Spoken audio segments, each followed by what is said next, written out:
Assalamualaikum warahmatullahi wabarakatuh. Selamat pagi, masih bersama saya. Sebelum itu, saya ingin memperkenalkan diri terlebih dahulu. Nama saya Dena Puja Puspita, kelas 2C, semester 2, Prodi Pendidikan Agama Islam, Universitas Islam Negeri Fatmawati Soekarno Bengkulu. Baiklah, di sini saya akan menjelaskan materi tentang struktur sosial. Yang pertama ada pengertian struktur sosial. Nah, menurut Kamus Besar Bahasa Indonesia atau KBBI, struktur sosial itu merupakan sebuah konsep perumusan asas yang hubungannya terjadi antara individu dalam kehidupannya di tengah masyarakat dan menjadi sebuah pedoman bagi tingkah laku seseorang.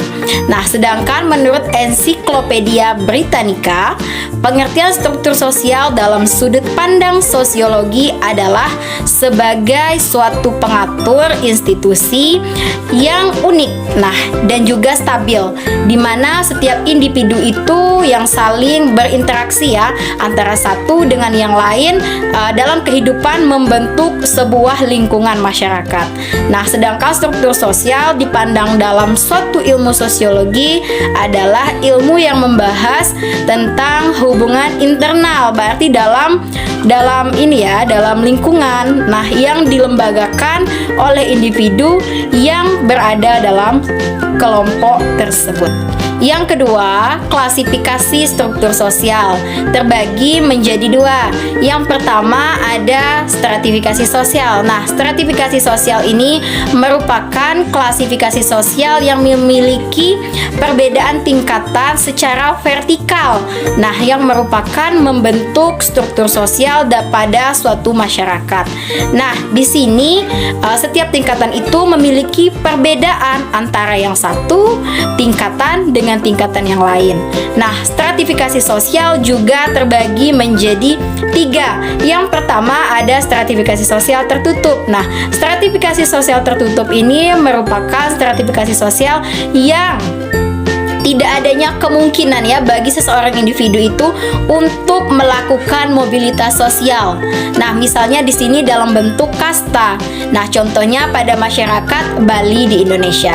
Sedangkan yang kedua, stratifikasi sosial terbuka. Nah, stratifikasi sosial terbuka ini merupakan kebalikan dari stratifikasi sosial tertutup tadi. Nah, dia merupakan di sini adanya kemungkinan bahwa suatu individu itu dapat melakukan mobilitas sosial. Nah, misalnya di sini contohnya buruh pekerja yang membuka usaha kemudian berhasil sehingga dia sukses dan menjadi pengusaha besar dan sukses Sedangkan kalau misalnya juga terjadi kebalikannya, misalnya dari seorang bos mengalami kerugian dan bangkrut, dia juga bisa menjadi anak buah di sini. Nah, sedangkan yang ketiga adalah stratifikasi sosial campuran, yang mana stratifikasi sosial campuran ini merupakan gabungan dari kedua stratifikasi ini.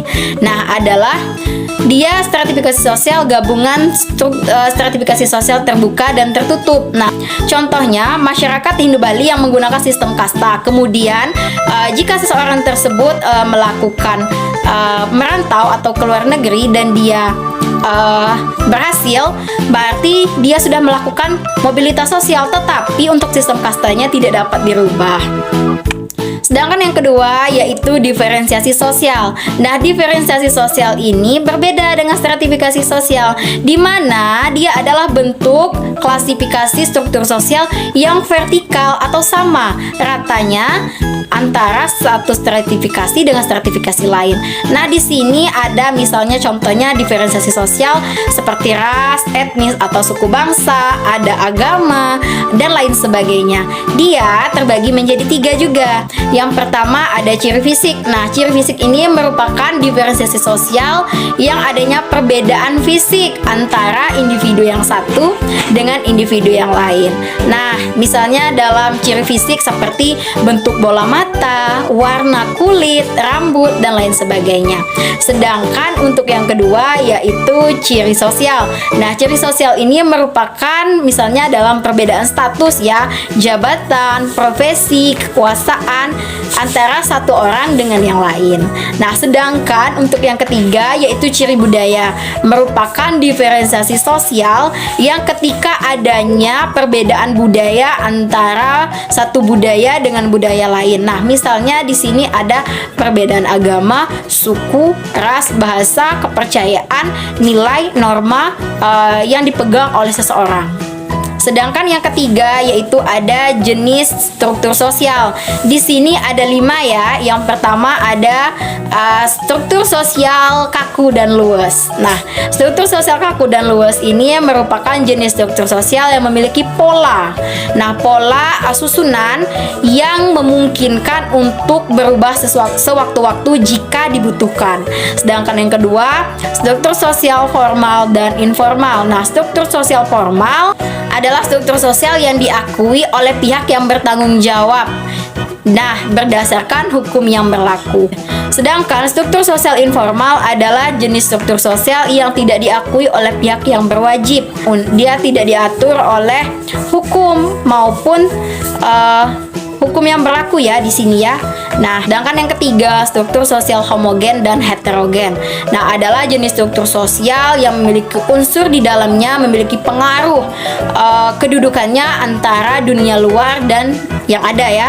Ini struktur sosial homogen. Sedangkan untuk struktur sosial heterogennya adalah jenis struktur sosial yang unsur di dalamnya memiliki pengaruh kedudukan berbeda terhadap dunia luar yang ada. Sedangkan yang keempat, struktur sosial mekanis dan statis. Nah, adalah kalau untuk struktur sosial mekanis merupakan jenis struktur sosial yang menganut adanya persamaan antara posisi bagi seluruh anggota yang berada dalam satu kelompok. Nah, fungsinya ini dapat berjalan dengan baik. Nah, sedangkan struktur sosial statis merupakan jenis struktur sosial yang dapat berjalan jika setiap anggota dalam sebuah kelompok telah memenuhi syarat terlebih terdahulu ya. Sedangkan yang kelima itu ada struktur sosial atas dan bawah. Nah, struktur sosial atas merupakan jenis struktur sosial yang pada umumnya atau dapat dipegang atau dikuasai oleh pihak yang berwenang atau misalnya kelas atas ya. Sedangkan struktur sosial bawah adalah struktur sosial merupakan kebalikan dari struktur sosial atas tadi.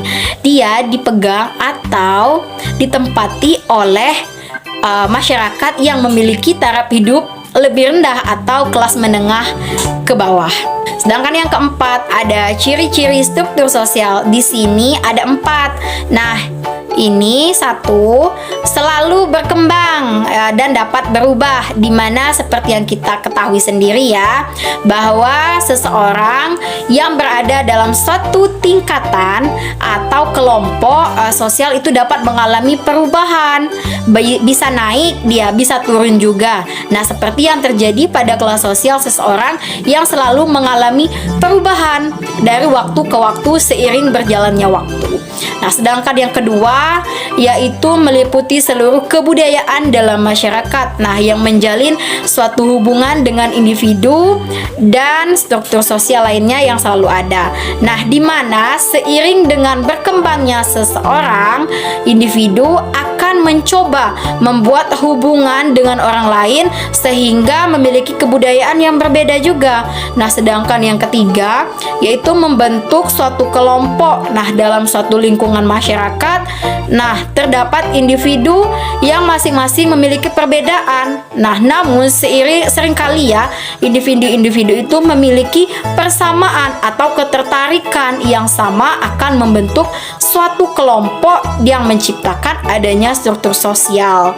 Nah, sedangkan yang keempat yaitu terdapat dimensi yang vertikal ya maupun horizontal yang dapat kita ketahui berdasarkan penjelasan yang telah di atas tadi. Nah, merupakan struktur sosial itu terbagi menjadi ada jenis-jenisnya, di mana ada tingkatannya yang tidak setara.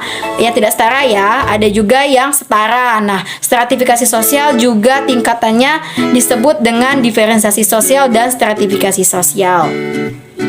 Sedangkan yang kelima ada fungsi struktur sosial. Nah, dengan semakin berkembangnya zaman, penting adanya pembagian tugas yang jelas masyarakat. Nah, fungsi struktur sosial di sini ada dua.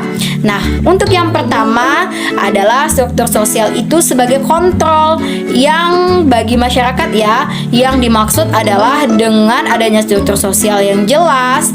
Nah, dan di dalamnya terdapat norma maupun peraturan yang jelas guna mengatur setiap individunya. Nah, dapat menghindarkan resiko adanya perselisihan antara satu dengan yang lain maupun konflik antar tingkatan maupun kelompok. Nah, sedangkan yang kedua, struktur sosial ini dapat membuktikan bahwa setiap individu yang ada di masyarakat memiliki fungsi yang jelas ya, memiliki fungsi yang jelas, kelas yang berbeda antara satu dengan yang lain.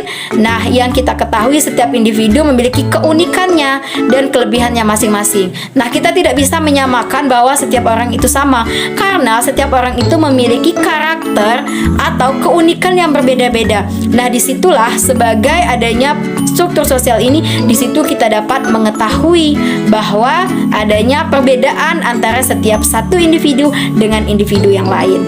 Mungkin hanya itu yang dapat saya sampaikan. Semoga dapat bermanfaat bagi kita semua. Jika ada kesalahan, saya mohon maaf. Saya akhiri saja. Wassalamualaikum warahmatullahi wabarakatuh. Jangan lupa di like, comment, and subscribe di Dena Puja Puspita channel. Oke.